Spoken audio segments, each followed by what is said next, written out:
Hey boys and girls, today we are going to be reading Those Shoes, written by Maribeth Boelts, and it's illustrated by Noah Z. Jones. It's published by Candlewick Publishing.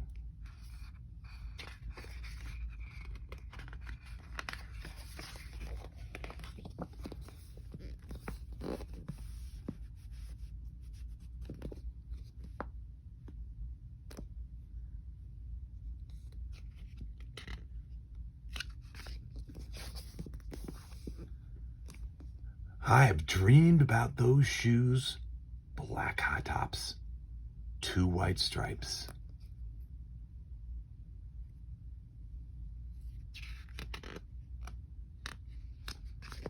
Grandma, I want them. There's no room for want around here, just need, Grandma says. And what you need are new boots for winter.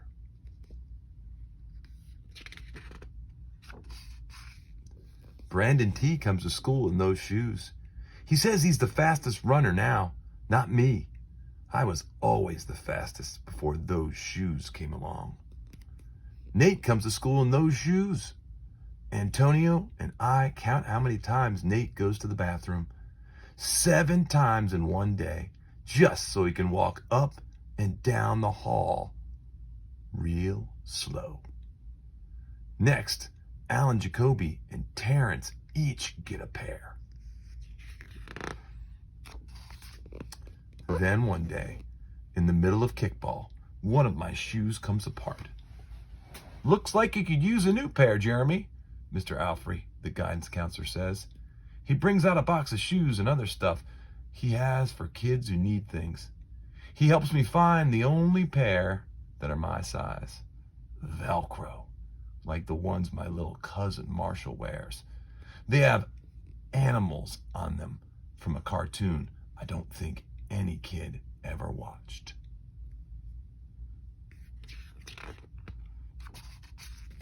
When I come back to class, Alan Jacoby takes one look at me and my Mr. Alfrey shoes and laughs. And so do Terrence, Brandon T, and everyone else. The only kid not laughing is Antonio Parker. At home, Grandma says, "How kind of Mr. Alfrey." I nod and turn my back.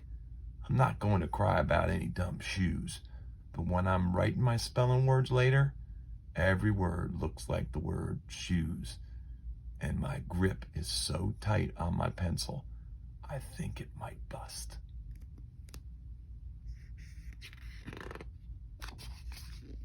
On Saturday, Grandma says, "Let's check out those shoes you're wanting so much.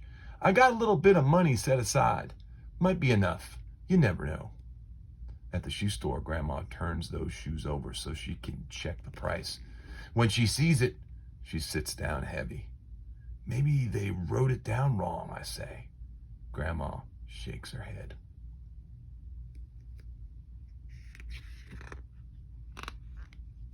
Then I remember the thrift shops. What if there's a rich kid who outgrew his or got 2 pairs for Christmas and had to give one of them away? We ride the bus to the first thrift shop.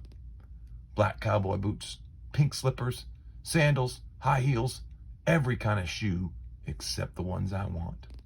We ride the bus to the second thrift shop. Not a pair of those shoes in sight. Around the corner is the third thrift shop. I see something in the window.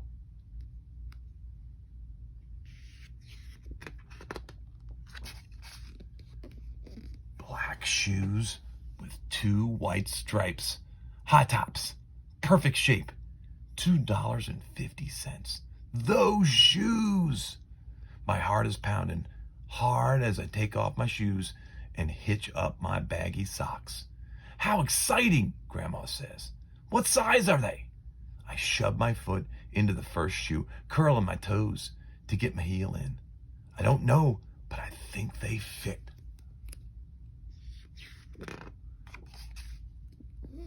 Grandma kneels on the floor and feels for my toes at the end of the shoe. "Oh, Jeremy," she says, "I can't spend good money on shoes that don't fit." I pull the other shoe on and try to walk around. They're okay, I say, holding my breath and praying that my toes will fall off right then and there. But my toes don't fall off. I buy them anyways with my own money, and I squeeze them on and limp to the bus stop.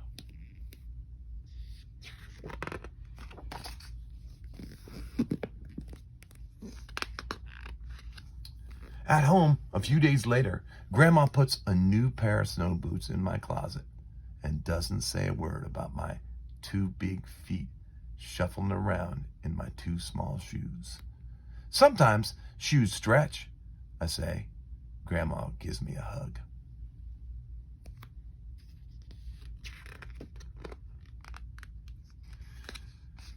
I check every day, but those shoes don't stretch. I have to wear my Mr. Alfrey's to school instead. One day during math, I glance at Antonio's shoes.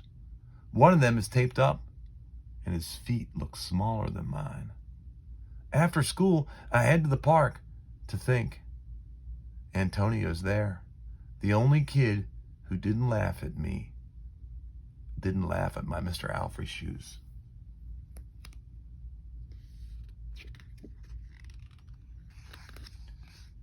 We shoot baskets. A loose piece of tape on Antonio's shoes smacks the concrete every time he jumps. I think I'm not going to do it. We leap off the swing. I'm not going to do it. We race from one end of the playground to the other. I'm not going to do it. I say, do what? Antonio says, breathing hard.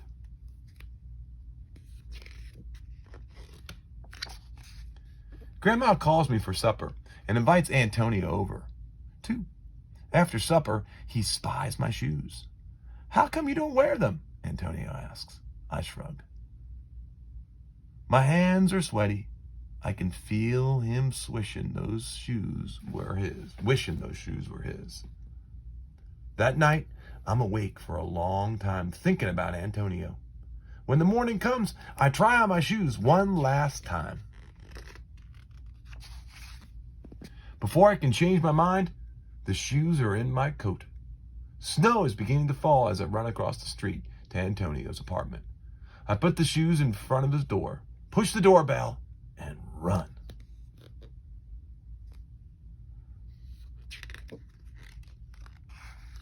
At school, Antonio is smiling big in his brand new shoes.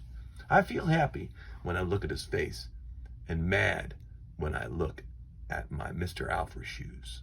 But later, when it's time for recess, something happens. Everywhere there's snow. Leave your shoes in the hall and change into your boots, the teacher announces. Leave your shoes in the hall. It's then I remember what I have in my backpack. New boots. New black boots that no kid has ever worn before. Standing in line to go out to recess, Antonio leans forward and says, "Thanks." I smile and give him a nudge.